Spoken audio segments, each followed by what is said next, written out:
guys.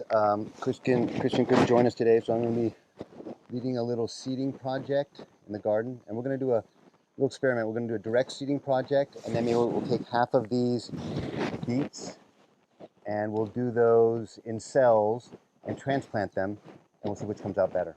Okay? So you're going to have to help me remember that it's going to happen in phases, but in the end we'll say, hey, the beets were better like this. Okay? So let's look at carrots, turnips, and beets. And let's do a little three-way planting, okay? Carrot seed is tricky because it could take up to 3 weeks to germinate. So imagine if this were today and we just planted carrots. You can see how dry this soil already is. We're going to put some finer dirt in here, kind of like a sponge. But that's going to get dried out pretty quickly. Yep. And if they dry out once in that 3-week period, they die. Wow. So once they're going, once they come up, man, they're gold. Look at those things. Those things got thrown around yesterday. They're super drought resistant and tough once they're going, but to get them germinated here in this hot weather is tricky. Hot, dry weather. So we're going to plant them thinking about that. The second one we have are beets. Beets are also kind of frail till they get going. They don't take as long, but the seeds are kind of big, so we're going to space them differently. And then we have these turnips. Again, turnips are a root crop. Usually root crops, you don't transplant them because it messes with the root and then it doesn't penetrate well for carrots or daikon. These are tiny little seeds, so that's a challenge all of its own. Okay, so let's say that we're going to do carrots, beets, and turnips for now in this area here. So let's go ahead and pull the mulch back. And we're trying to take the mulch without the dirt, right? So be gentle, it can go right in the path. Yeah, perfect.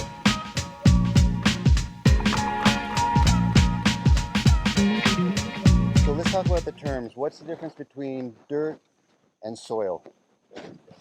Dirt is dead, yeah? So soil, what's different? So what does soil have that dirt doesn't have? Well, according to the podcast, there's a combination of sand, silt, and clay. Nice. And it has multiple layers, and it has air and micro-organisms. That could also still be dirt. Until you put the micro-organisms, yeah. I would argue that it could be, for sure, yeah. It could be dirt. Once you put micro-organisms in there, it's soil. It's living. It's a living thing, yeah?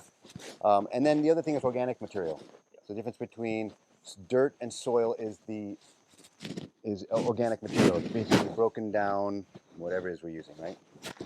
So that organic matter is going to not allow that dirt to compact.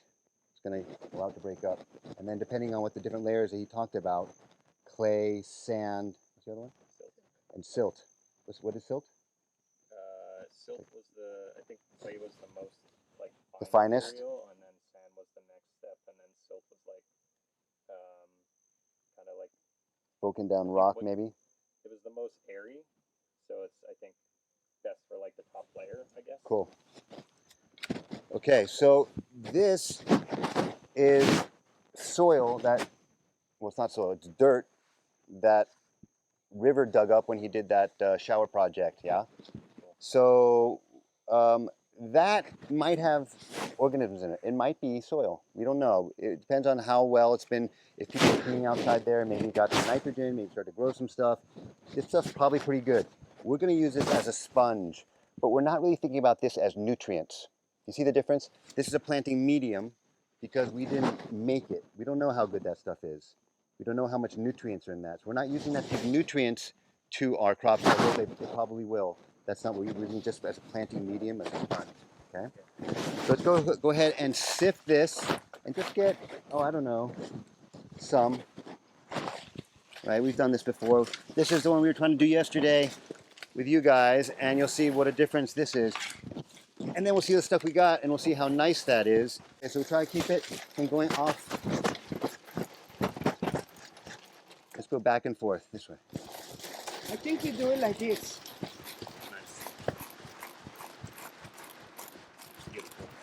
Okay. Now, what about this stuff? What are we gonna do with this? What might this be good for? This is rocks. Some of them are small. It's almost like cinder. If we put this through maybe a finer one and just got this cinder, this stuff keeps stuff from getting packed up too. It has that same function of not allowing things to compact. You could scrunch these all day. You're never going to get these to stick together because they're rocks. So this adds drainage to your planting mix, okay? So it's nice to have all those. Oh, where are those rocks? That'd be perfect right here. We need some more. It's too much clay over here. It's too much, you know what I'm saying? There's not enough drainage. You add rocks. Do you see life? What's that? That's a little baby centipede, isn't it? How many baby centipedes are in here? Wow, quite a few. Right. Quite a lot. A lot. And then millipedes, yeah? Not millipedes. What are these little guys called? The potato bugs or whatever these things are. What are they called? Roly-polies, I think we called them as kids. Yeah, roly-polies. Water bugs? Or roly-polies. I haven't seen them roll up. So, oh yeah? Let's see. These are little babies. Maybe they haven't learned to roll yet. We can teach them. We can train them. Anyways, so, but then here, look at this. So, does it clump together? Yeah. Does it break apart? Yeah. So pretty nice, actually, right? The structure. It's got these little balls in it, so it's got texture. It's not like total dust, right? I can squeeze it, it sticks together, and it breaks apart when I throw it. That's kind of what you're going for in compost. This stuff is probably better than most people have in their gardens. Okay, so we got this from just digging a hole. We're lucky. We got awesome dirt. So let's go see. I wish it was a little bit finer for what we're going to use it for. Our compost comes out finer because the worms do the last touch of getting this and taking out all, they just leave their castings, which are like really small and fine. The color is important too, right? Yeah, you're looking for dark cocoa. Ours is, you know, we have volcanic soil. It was originally black rock, so we have an advantage. Our stuff's pretty dark, but we don't have a lot of clay. So that's, you know, that has advantages and disadvantages. In the old days, you watch cartoons. You remember this one? Oh, yes. Yeah. Bang, right? There it is, look, watch. Okay, that's hit my arm pretty hard.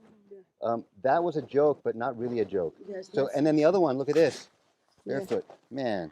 So if we're gonna leave a rake on the ground, how do we leave it? Back the other way around. Just turn it over. Okay. Boom, no problem. Look, Yeah. all I'm gonna do now is make it stick into the ground firm. Okay. Yeah. Okay, so normally I wouldn't put this up before, but he went and stitched it off. We'll leave it for now.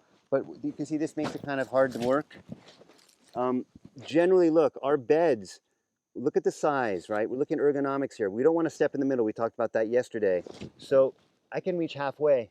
I'm going to work everything on this side from one side, and then I'm going to go around to work the other side. If I really want to be stepping on this a lot, I will put a board down, and then I won't put so much pressure in one area. Yeah. How does this look for softness? Pretty nice, you guys. Like, you guys did a good job yesterday. Like, you think of a carrot, you know, no problem, you know. So that's what we're looking for. And, you know, we're not growing 14-foot carrots. We're growing 6 to 7-foot carrots, right? And they'll come up out of the top a little bit. So let's say we're going to start with the carrots because they're the trickiest. And let's say we're going to do the carrots in this section here, okay? Now, I like to do carrots. Carrots are the most difficult thing to plant here. I like to do carrots, a good number of them, more often than to do a huge amount at once, because you can only use them so much. You know, you can use a lot of carrots if you choose to, but you'll see it's nice to be able to have carrots all the time, and it's not easy. So what we need to do is create little sponges, because if I put the carrot seed in here, there's no way I'm going to be able to keep this wet. It's just too much drainage, right? No clay. You can see how.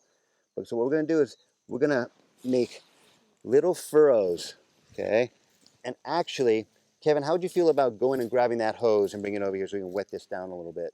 Because I can see this bed, and again, this can be different every time you do it, but I can see already that this bed is really kind of, how do I describe it? It's really got big rocks in it. Yeah, it's really dry. Like And mainly because it's draining so well, which is awesome. But this is what I'm looking for. I'm going to make little furrows like this.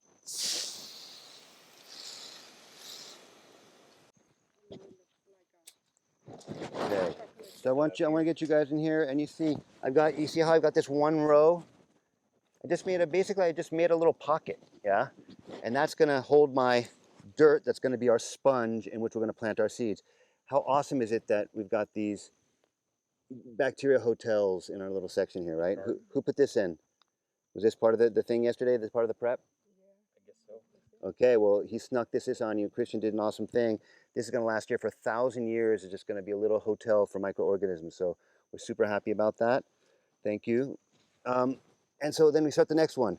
And you can see it's going to kind of mess up the first one, but it's okay. We're not going for anything really deep. Kind of pinching the middle and pushing away, but not so much pushing down. Yeah. We don't want to compact. We just want to move to the side. It's almost like the way a knife works is it separates the particles one side to the other.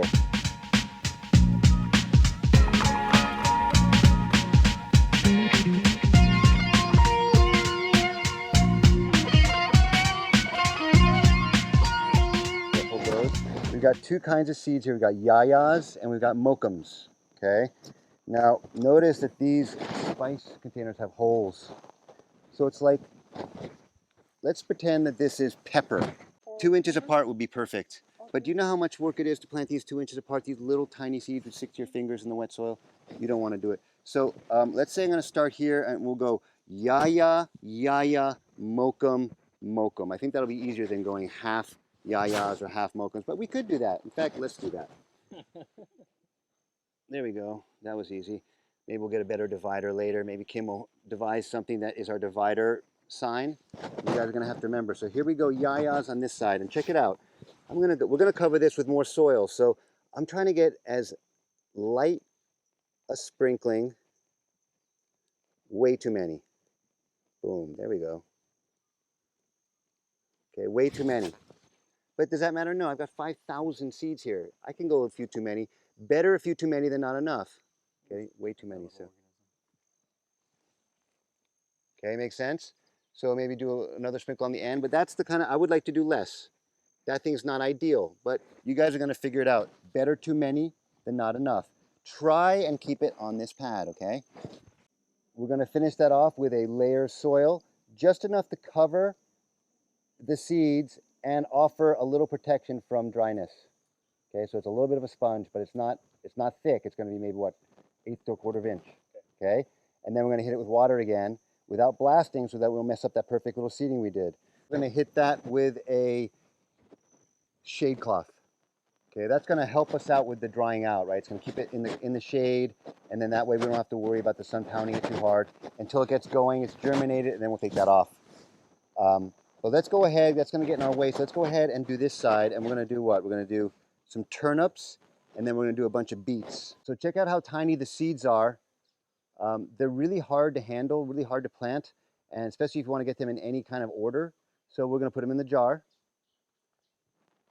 and that's got the cap on it. We'll get another dividing stick after, but let's say that we're going to do that section to here, and the rest will be beets. Okay, boom, all the way down, and then we get a sprinkle over that whole area. And you see them exactly. So with the beets, check them out. Let's go. We'll start here, make a little hole. And into that hole, we're going to put four seeds. And I'm just going to bury it a little bit. Okay, so I want them 1/2 inch down.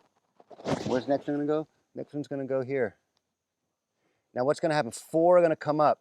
As they grow bigger, what are they going to do? They're going to push each other away from the center. Okay. So they're going to make their own spacing for themselves. Okay, so let's say every maybe 4 to 5 inches, we're going to put 4 seeds.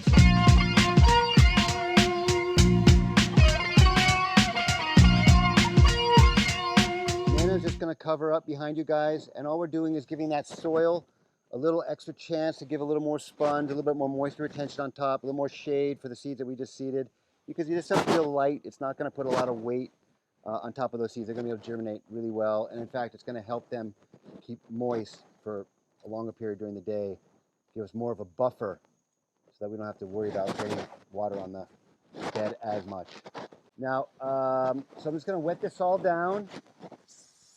That looks good. And then I'm going to take this shade cloth. Check it out.